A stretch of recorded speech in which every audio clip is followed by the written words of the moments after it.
Good morning, everyone. My name is Mike St. Pierre. I'm a Lieutenant Commander in the Royal Canadian Navy here in Halifax, Nova Scotia, and I'm pleased to be your moderator for today's discussion given by Cleo Paskal, the non-resident Senior Fellow at the Foundation for Defense of Democracies. Cleo is following up on a former talk, Mackinder Schmackinder, and the very interesting title of her talk today is The Diego Garcia Story, How the UK Tried and May Try Again to give away some of the most strategic geography on the planet. Cleo's background is wide and vast. Obviously, the non-resident senior fellow at Foundation for Defense of Democracies, focusing on the Indo-Pacific region. She has testified before the US Congress, UK House of Lords, and Canada's House of Commons. Regularly lectures and moderates for seminars for the US military and has taught defense colleges in the United States, United Kingdom, India, Canada, and Oman. She's widely published in academic and popular press, has written for, among others, Naval War College Journal, Journal of Indo-Pacific Affairs, U.S. Air Force, The Diplomat, National Interest, Washington Times, and the list goes on and on. From 2006 to 2022, she was an associate fellow at Chatham House, London. She has also been a visiting fellow at Centre d'études et de recherche internationale de l'Université de Montréal, CERIM, as well as Gateway House, India. Cleo, thanks so much for coming back. Over to you, and look forward to this.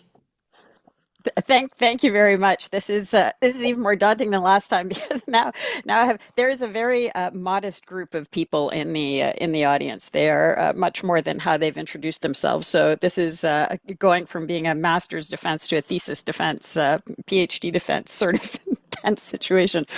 But this is it's a good story. So and that's what we're going to do. We're going to go through the story. I've included a lot of headlines because it's the sort of thing that pops into the newspaper and disappears. So if you've missed the headlines for a few weeks, you may be going, "What happened? What's going on now?" So I'm going to run through the story and then get to where we are today.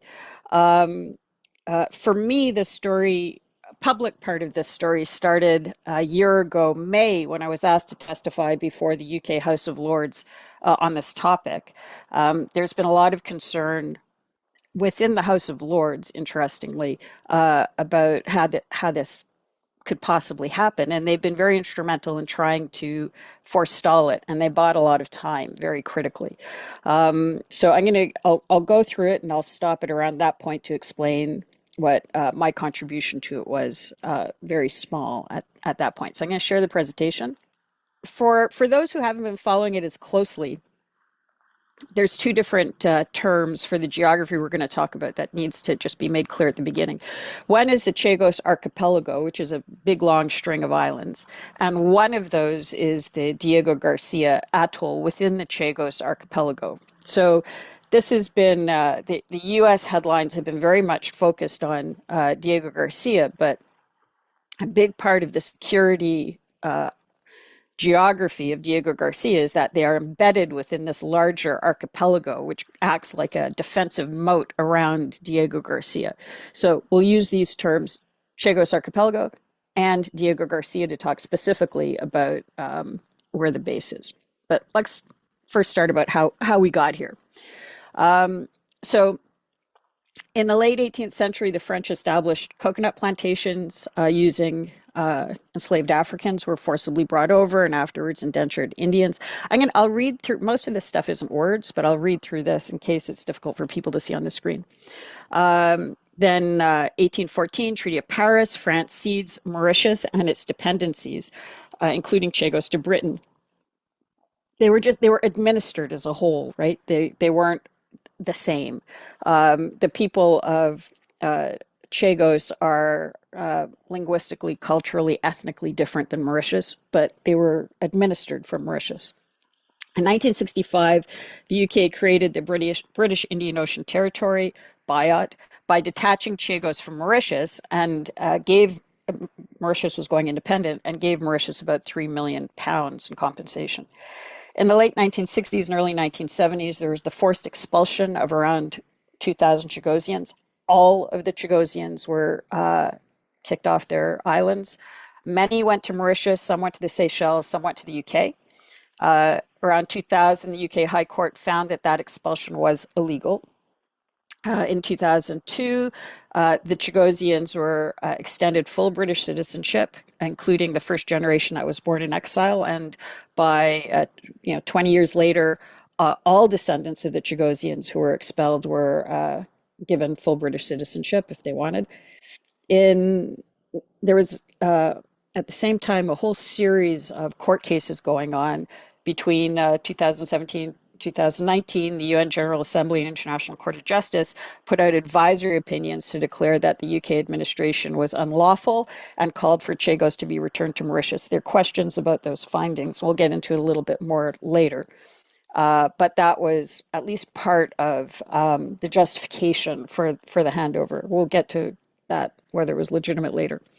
And then came the big event that triggered this talk today, which is on May 22nd, 2025. There was a formal agreement between the UK and Mauritius, a treaty signed in London and Port Louis. It was not ratified. It was just a signed treaty, and for it to come into effect, it needs to be, still hasn't been, ratified by the respective legislatures. We'll get into the details of that agreement, but basically what it does is it hands the entire archipelago, Chagos archipelago, to Mauritius, and then leases back just the base for close to 100 years for a very large sum of money. So this is what the base looks like, as much as publicly available information will tell you. The thing about the base, about Diego Garcia, is that it is incredibly well situated and very unique in its capabilities.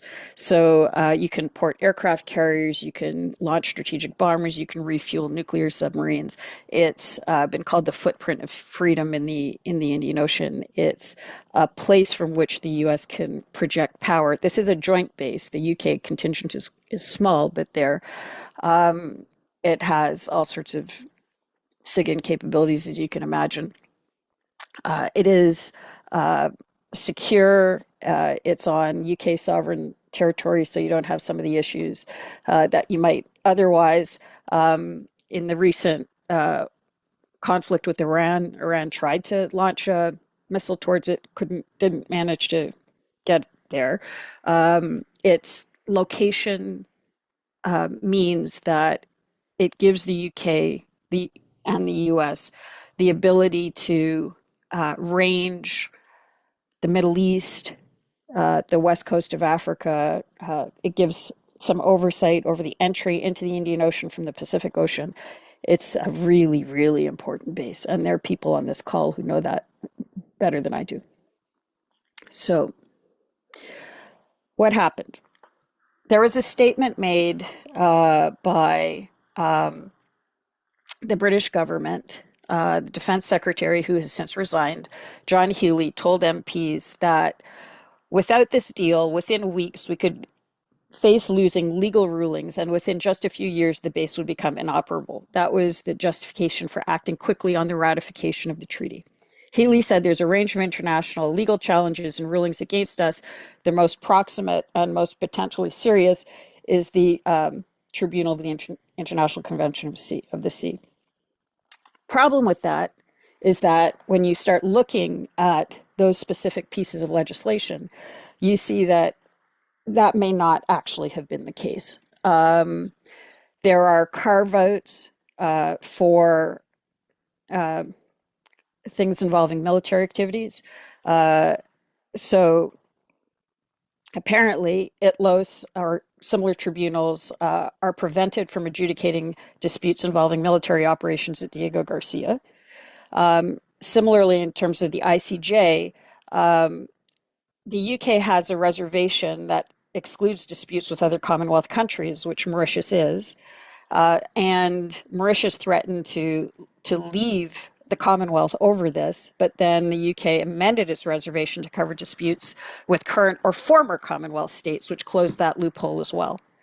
So the legal arguments that were being made do not seem to be actually particularly sound, and don't bear up to scrutiny, and definitely not the urgency of this timeline. So what's in the agreement? The entire Chagos archipelago becomes Mauritian, as mentioned. The UK leases back Diego Garcia for what's now been estimated in one legal case is about $50 billion over 99 years. It is a lot of money, and a lot of it is front loaded. So you're talking about year 1 to 3, about 165 million pounds per year, plus 45 million pounds per year for the next 25 years for various sort of Mauritian infrastructure projects. It it's quite something, and this is to lease back just the base, not any of the rest of the archipelago, and it's a lease that has to be paid year to year. So does it? The whole justification is a decolonization justification, and the question is, does it deal with the resettlement of the Chagosians who were kicked off, which is the approximate reason for the decolonization argument? And you'll see articles like this saying the agreement is going to allow them to go back home. So this is from this article. Last year, the exiles thought they had finally caught a break. Britain struck a deal that would see the UK cede the islands to Mauritius and lease back the Diego Garcia base, providing some much needed cash to both Mauritius and the Chagosians, and perhaps allow the exiles to go home. Well, would it? If you look at what's in the deal, you can see that Mauritius is free to implement a program of resettlement on islands other than Diego Garcia. But when you look at the details of the deal, things like who gets primary consideration for working on the base, it's Mauritians. It's Mauritian nationals that should be looked at to work on the base. It's Mauritian companies. It's not Chagosians. It's Mauritians. So a Mauritian who has no link to Chagos at all is more likely to get hired under this agreement and to be able to go to the base or to work in the area than a Chagosian who was born there but who lives in the UK or who lives in the Seychelles. So that argument really doesn't stand. And as you'll see later on, the Mauritian government has been actively opposed to anybody returning to any of the islands. Would it give money to the Chagosians? Well, part of the deal is there would be this trust fund established by the UK. You saw the amounts of money going to Mauritius itself, 165 million pounds, for example, plus 45 million in the first year. The entire trust fund for the Chagosians would be about 40 million, and it would be administered by Mauritius. So again, I don't see how the Chagosians particularly benefit from this deal, either in terms of being able to return to their homeland or in terms of having money to resettle. And again, this is money that would be administered by Mauritius, so it wouldn't go to Chagosians in the Seychelles or the UK or elsewhere. Meantime, Mauritius says they're going to use the money to pay down its debt and to cut income tax for its own population. Yeah. What other problems are there with the deal? Mauritius has signed on to the Palindaba Treaty, which is a Pan-African nuclear weapons free zone treaty, which prohibits the research, development, and manufacture, stockpiling, acquisition, testing, possession, control, or stationing of nuclear weapons, as well as the dumping of radioactive waste. That means that, and the U.S. itself has a neither confirm or deny policy in terms of nuclear ships or vessels that would be carrying nuclear weapons. Paul Giard knows this way better than I do. So you would expect a situation that like happened with New Zealand, but on steroids, where there would be immediate challenges to the U.S. for what it has on Diego. And I'm sure there would be a lot of very well-funded human rights lawyers and whatnot ready to come after them immediately. And in fact, it was already brought up in headlines even before the treaty was ratified. Other concerns, obviously, are again the U.S.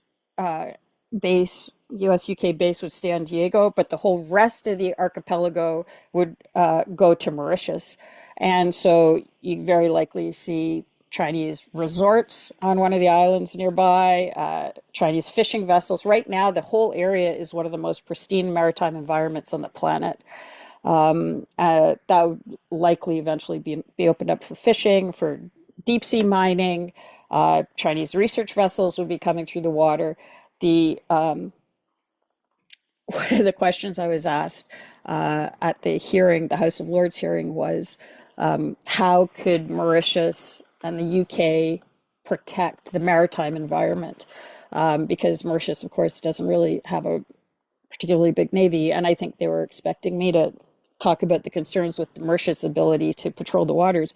But my answer was, of course, that the UK might want to consider having a navy also again, because neither of them would be in a position to patrol or protect these waters. And you can already see the influence the China has in Mauritius. It's known to be heavily tied to money laundering and Chinese organized crime. But recently, the Taiwanese president wanted to go to Africa, and one of the countries that declined overflight for the president of Taiwan's plane was Mauritius, which is a good indication of the how much sway China holds over Mauritius. Another bigger issue is that I mentioned that the payments for the lease have to happen every year. The whole lease can be terminated if the UK skips one payment. So if at any time over the next 99 years the UK skips a payment, the whole thing can be terminated. And we're seeing challenges from the left and from the right for the payments.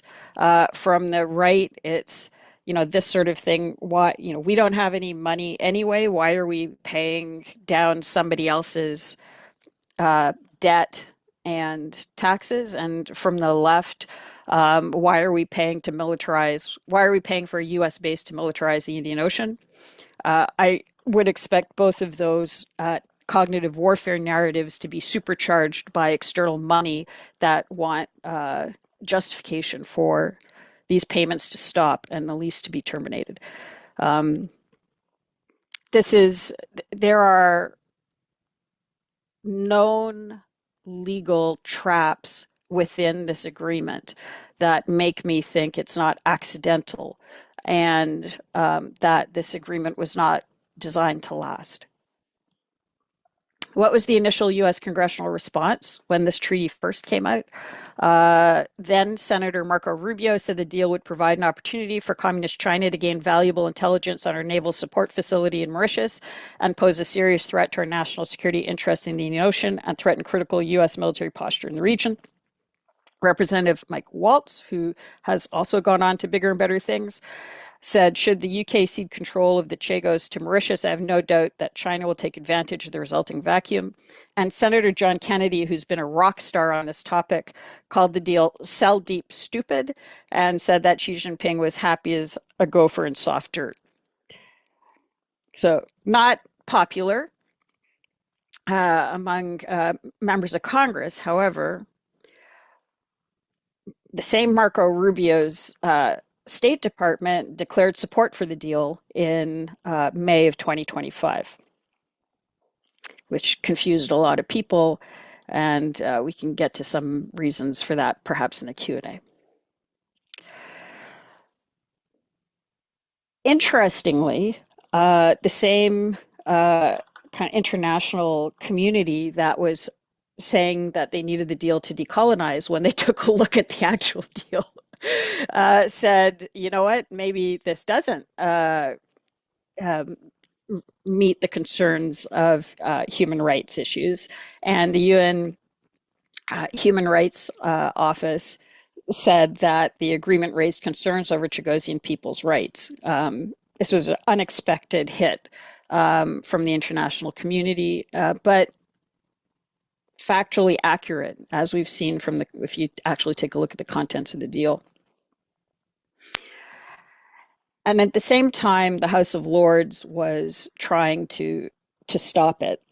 This was part of the hearing that I participated in. Then they also uh, did a kind of mini referendum on Chagosians about their feelings about their thoughts about the deal. Not popular. They used every single stalling tactic they could because, again, there was this question of how can the U.S. let this happen, and by buying time, it allowed much more discussion within the UK in wider groups, to the point where you started to get this was the first crack in the U.S. wall, where you had President Donald Trump say, shockingly, our brilliant NATO ally, the United Kingdom, is currently planning to give away the island of Diego Garcia, the site of a vital U.S. military base, to Mauritius, and to do so for no reason whatsoever. There is no doubt that China and Russia have noticed this act of total weakness. They are international powers who only recognize strength, which is why the United States of America, under my leadership, is now, after only 1 year, respected like never before. I wish I could do a Trump impression, but I'm the only one on the planet who can't. The UK giving away extremely important land is an act of great stupidity, and is another in a very long line of national security reasons why Greenland has to be acquired. Denmark and its European allies have to do the right thing. Thank you for your attention to this matter, President Donald J. Trump. So this caused a bit of consternation in various quarters, including the State Department. But it soon kind of became clear why. There were a few things that happened that elevated it to this level. But the part of it was word was going out throughout the wider strategic community, and you're starting to get letters. This was a group letter that came out in January, which was signed by people who normally would never sign this sort of letter, like the former deputy commander of U.S. Indo-PACOM, the former deputy commanding general of MARFOR-PAC, the former Rear Admiral Mark Montgomery, Frank Gaffney, Captain Fennell, the former director of intelligence for PAC Fleet, Sir Ian Duncan Smith, Grant Shapps, who is the former UK Defense Secretary, Colonel Newsham, who's presented here before. I mean, there were a lot of people who signed this letter, so it was starting to raise concerns among especially the military people. Don't like signing these sort of things, but it had gotten to the point where people were putting their names to it. Meanwhile, the State Department was continuing on and had the intention to send a delegation to Mauritius to negotiate with them. And this is February 17th, 2026. State Department says the United States supports the decision of the United Kingdom to proceed with its agreement with Mauritius concerning Chagos. Okay, February 17th, 2026. Next day, President Trump puts out another post. If anybody on this call has ever seen anything like this in U.S. political history, I'd be interested to know. The day after, the commander-in-chief says, I've been telling Prime Minister Kier Starmer of the United Kingdom that leases are no good when it comes to countries, and that he's making a big mistake by entering a 100-year lease with whoever it is that is claiming right, title, and interest to Diego Garcia, strategically located in the Indian Ocean. Our relationship with the United Kingdom is a strong and powerful one. It has been for many years, but Prime Minister Starmer is losing control of this important island by claims of entities never known before. In our opinion, they are fictitious in nature.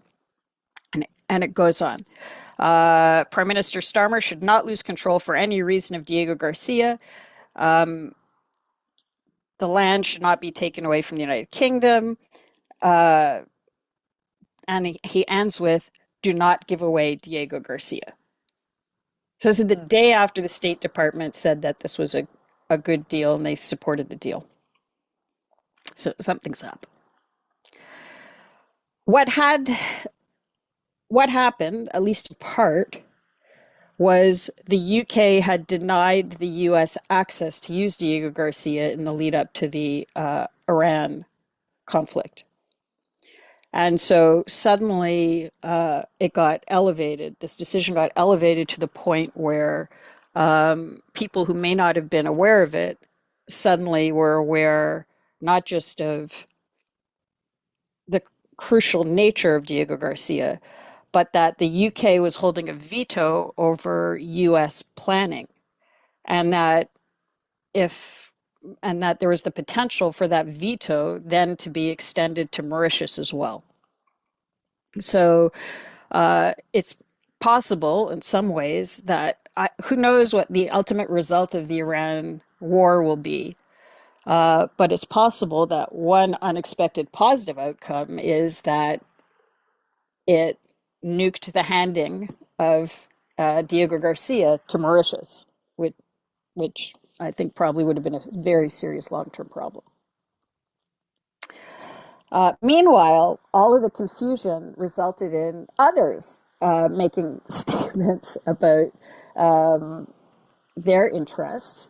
And the Maldives declared that it had claims in the Chagos archipelago, and in fact interdicted some illegal fishing boats just to kind of prove its point. This is all of this strum and dang, all of this noise that we've been hearing is actually, I think, unnecessary legally, because there was an agreement made in 1966 between the U.S. and the U.K. over the Chagos archipelago. Before the U.S. started building its very important base, it wanted to make sure that the land under the base was secure. And so it signed this agreement where it stated that the land would remain British sovereign territory, that the initial period of 50 years, this agreement would be for the initial period of 50 years, but that it would be extended for 20 years after that, with the intention that this would be something that would continue over the long term.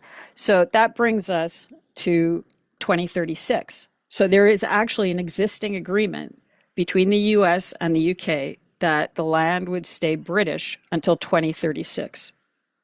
And so when the UK was saying, well, we won't do anything if if the US doesn't like it, they weren't being polite. They were being legally accurate. And this undermines it undermines the treaty. It undermines all the other findings. This existing agreement was hidden and then was brought to the fore later on, like around this period in the argumentation, and started to be discussed and referenced. At the same time, the Chagosians are starting to kind of panic, and they declared government in exile. They were seeing that this could mean that they're going to lose the access to their homeland forever. And in December, they declared this government in exile, based in the UK, and with a very clear statement that they wanted to stay British, and very supportive of the base. They even said that if Donald Trump saved them, they would name one of the islands after him. 4 islanders then managed to get to one of the islands, not near Diego Garcia, in a different location, one of the old inhabited islands. They snuck on board with a Chagosian flag, a British flag, and an American flag. They say, we're not a threat. We just want to go home. And of course, the British government then tried to kick them off, which undermined, again, this whole argument that this was a decolonization issue, and brings up the very interesting issue of what is sovereignty. And just as a little aside, I think a big part of this argument has been, is decolonization and sovereignty about land, or is it an American definition where sovereignty lies in the individual? In which case, the Chagosian individual should be prioritized over the actual over land. Who owns this piece of land, and can you transfer this piece of land? Which is a very British way of looking at things. Is the sovereignty lies in the sovereign, in the crown, in the state, as opposed to lying in the individual. And this gets to how this can be resolved, which I'll get to at the end. But this issue of where does sovereignty lie is encapsulated in this. Here's four Chagosians. They've gone home, and the British are trying to kick them out because they say they're trying to decolonize the region. A judge blocked Starmer's bid to kick off the Chagosian Islanders, and in his finding, very important finding in February, he found that the previous laws to keep Chagosians out were illegal. He also said that the government's previous case that there could not be a return to the islands on national security grounds no longer applies because the proposed deal with Mauritius means that the governments now accept the islands can be populated. The judge also found that the cost to the UK taxpayer, which he estimated to be 51 billion, this is that number that I used previously, means that the argument that it's too costly to enable Chagosians to return has also been invalidated. And he drew on the United Nations obligations that the islanders have a right to abode. So this ruling absolutely destroyed every previous argument about the region. The Chagosians, meanwhile, are thinking about trying to build this lovely, sustainable style community, but they've got a problem because they still can't live there. Meanwhile, and we're getting kind of towards what's been going on now. Now we're in March. Hero John Kennedy on this topic introduced a bill to enforce the UK-US treaty from 1966, and saying that the president can't give it away without congressional approval. So starting to put in legal barriers. And as a result, we got this headline in April that the UK was putting the handover deal on hold. Okay. That same day, they tried to kick off the Chagosians again, as the British did. They're not stopping. And not long after, the UK sent another delegation to discuss how to move things through. The point of this is you'll see some headlines, but then the UK establishment keeps trying to push it through.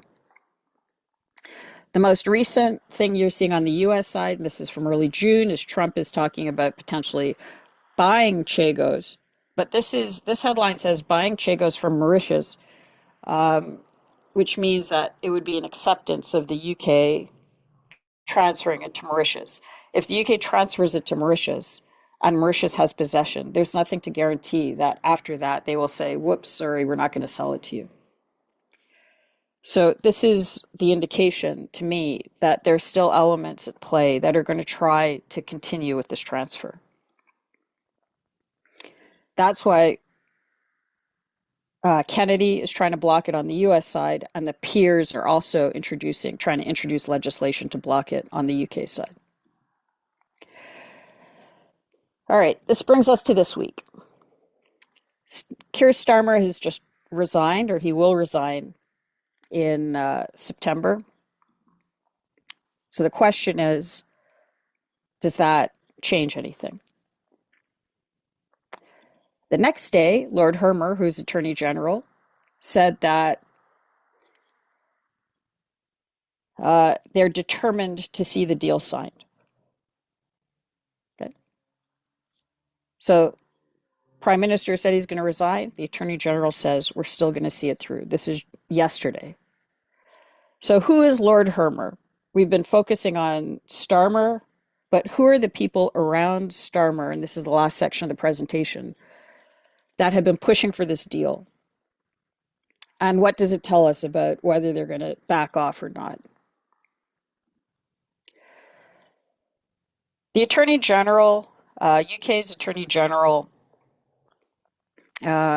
he was formerly in the chambers are like the law offices. He was formerly in Starmer's law office, and then he shifted to a different law office called Matrix Chambers. Matrix Chambers was co-founded by people like Cherie Blair, Tony Blair's wife. Another co-founder was a guy called Philippe Sands. Philippe Sands, I'll just go forward ahead. Philippe Sands was the lawyer for the Chagosians, not for, sorry, for the Mauritians, and for over a decade. And he actually took Mauritian citizenship, and he's a close friend of Kier Starmer, and probably got a big chunk of a payoff for trying to get through this deal. Oh, I can't go back, so I can't. Let's see. Okay, let's see if I can go back. Yeah, back to Lord Hermer. Lord Hermer worked with Kier Starmer as part of the group that went after British soldiers for war crimes in Iraq, and a case that was discredited, subsequently discredited. I think it was Iraq, and made the lives of many British soldiers miserable for a long time.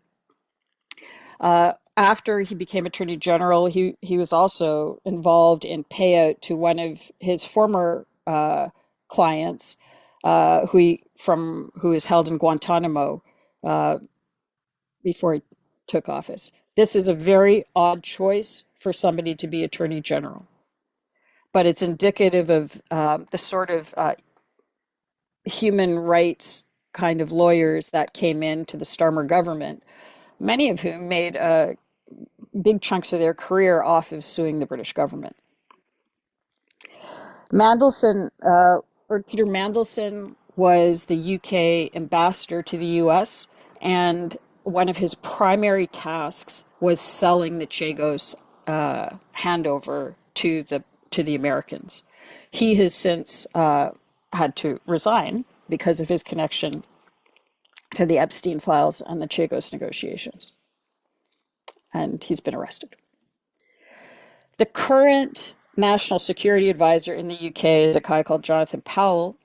Before he was appointed national security advisor, he was the special envoy for the Chagos negotiations.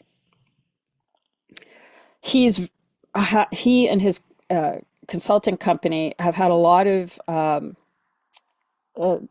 work interaction, I don't quite know how you want to put it, with China, including while he was involved in the Chagos negotiations. He also there may have been involved. There have been some Chinese espionage cases that didn't come to fruition in the UK, and there's concerns that he may have played a role in that. He also there's kind of weirdness around money. I'll just read this quote. Last night, an official working in the Trump administration told the Mail on Sunday that America was considering withholding classified information from the British government because of its concerns about potential conflict of interest related to Mr. Powell's powerful role, his company, and his links to China. So this is beyond Starmer. There's a whole group of people around Starmer and who are directly involved in the Chagos negotiation, which raise a lot of concern.